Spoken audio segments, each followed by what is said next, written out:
So as we all know, Squad Killed the Justice League came out a couple months ago, and I made a video breaking down why the story is the absolute worst thing ever created. And now, for the people who understand why, the writing for this game, Suicide Squad Killed the Justice League, absolutely trash. You may have seen a certain group of individuals trying to defend the game saying, oh, the DLCs will fix everything. Everything will be explained in the DLC, you guys just aren't getting it. And so the purpose of today's video is to go into the DLC and the story we get from it and see just how much it actually fixes the vehement dog shit that is this game's story. It doesn't. So let's start off with my biggest problem. The Joker in this game, sorry, Uncle Jokester, or the Jonkler if you will, he's bad on like every single level. His design is shit, the voice acting is terrible, the jokes are there. She was just the sidekick. Your Joker's getup must have been skimpy. I hate you. Oh, I hate you so much. See, I didn't know I came here to be disrespected. See, what I like is he could have called himself Money Man, but he went with Bat. And that's oh my god. What? Shut up. What's the joke? Is it? Oh, he's rich. That doesn't Okay. even make sense. That what? Money Man? Because he's rich. You get it? That's so funny. This sucks. I'd blow him right up if Sucks. I could. I don't much like the tone of your voice.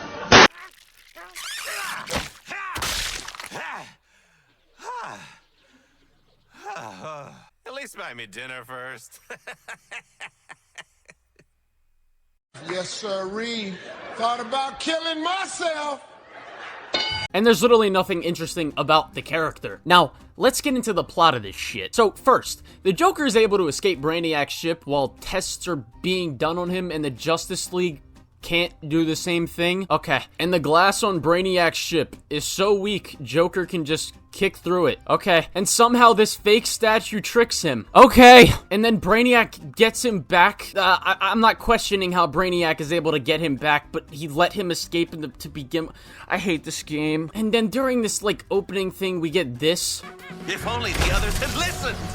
I had big plans for us going out with a bang. But you know what they say about good intentions. You can't kill them all. What are you talking about? You lucky to be alive right now. What the fuck are you talking about? It makes no fucking sense. But moving on, it's established that Hack, the girl that can, you know who the fuck Hack is. It's established that she can bring them to other dimensions and shit. So why doesn't the Squad just go to a universe where other heroes exist instead of trying to recruit the fucking Joker? And while they're trying to get the Joker, they have to fight Brainiac's forces, and Brainiac's ship has a massive flamethrower, but doesn't use it on the Squad. This is the exact same problem as the big laser in the main game that Brainiac has. You'd think they learned, but yeah, you know. Also, Brainiac makes Joker's world, like, Joker-themed. And he also, like, his ship also has, like, Joker-esque looking things, like the little flowers at the end of his tentacles. But Brainiac's whole plan is making worlds look like his home planet, Kolu. So why are you... Okay, I don't... Anyways, I already explained the problems with the plot armor in the main game in my other video, and this DLC has the exact same problem. Brainiac becomes Green Lantern, and the Squad still wins. Now, for those of you that are new here, let me just play this clip explaining why this is so stupid. The 13th thing is, the Sinestro core batteries do not amp the Squad's physical abilities. The game literally tells us what it does for the Squad. And Green Lantern can keep up with Flash, someone who has stated himself to be faster than time itself.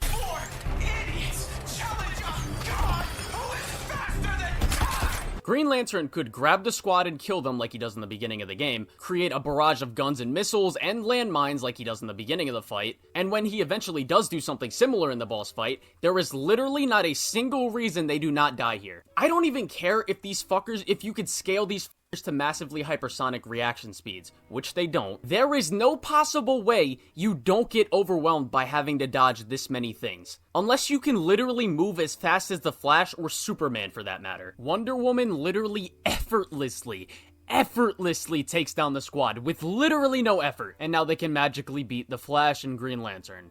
Right. Because they're stupid.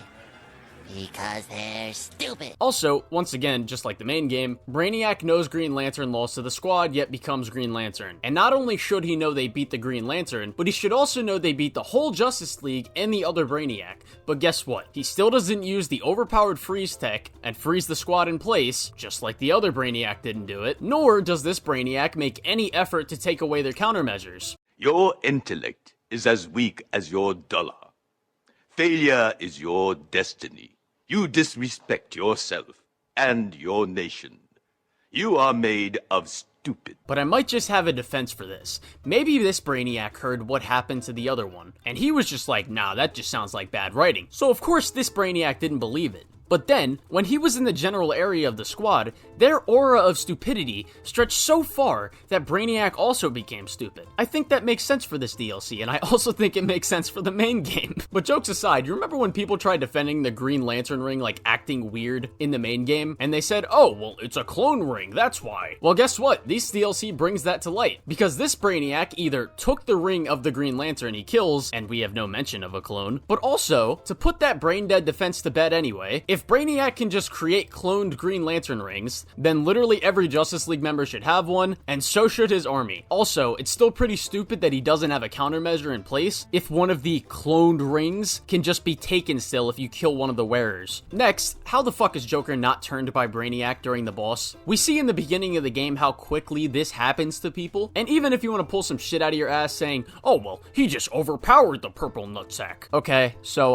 how is Joker not just turned already by this Brainiac? Yeah, okay. Then the Squad brings Joker to HQ, and they let him into the base while he is still armed. And these dumbasses haven't even put a bomb in his neck yet. The Joker also tells them that he killed his own Suicide Squad, and he said it was because he cared about them. But how the hell does the Squad or Amanda Waller just assume that this is the truth and they don't think, oh, he might be lying? This is literally the Joker we're talking about. There is no reason to have him on this team if he is gonna be such a wild card. And on top of that fact, they already know the Joker in their universe is a psychopath and doesn't care for his own well-being. This Joker also starts going guns blazing when he's massively outnumbered by a bunch of army people, which also indicates the same thing. And why does he even start just shooting anyway? Why would he think the Squad just saved him just to bring him to a place to kill him? If they wanted him dead, then they would have just tried to kill him after they defeated Brainiac. And again, Joker is just a one-note character. All he does is talk crazy and horny.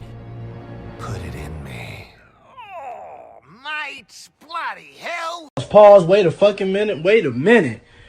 That was gay. Like, what does he even want? Does he want to help all of existence, or does he just want to mess with people? If he wants to help, why does he start shooting the guards? And if he just wants to mess with people and be a psychopath, why is he helping the Squad? Like, there's literally nothing to this guy, and they don't do shit with the character. And I also don't understand why he's just so okay with just them putting a bomb in his neck, like...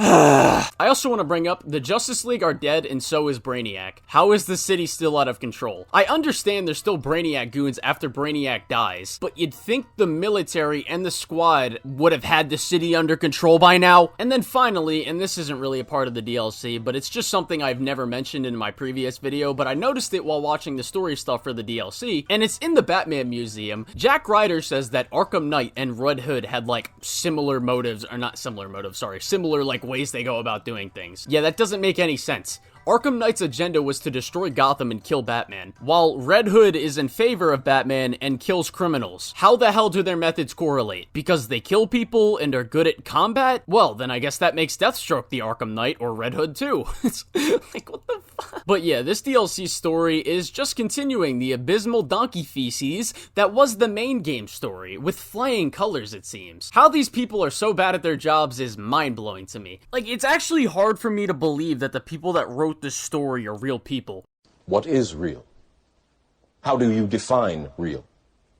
If you're talking about what you can feel, what you can smell, what you can taste and see, then real is simply electrical signals interpreted by your brain. I could literally write a story about me waking up in the morning, taking a shit, eating a bowl of Cheerios, without sugar, by the way, and not Honey Nut, just regular Cheerios. That man should be arrested immediately. Then, wiping my ass and going back to sleep. And that would have been a better story than this. If it was up to me, I would have fired whoever's responsible for the story before the final script was even able to hit the finish line. If I hired people to work at my 5-star restaurant, and they couldn't even make a cheeseburger of decent quality, then I would throw them out of my restaurant. But then again, according to a certain group of people, having standards for who you hire and keep employed in a privileged position that a lot of people would give their life to be in, having standards for who you hire in that kind of position and firing them if they're not up to par makes you a bad person, apparently. Also, Wonder Woman's still racist.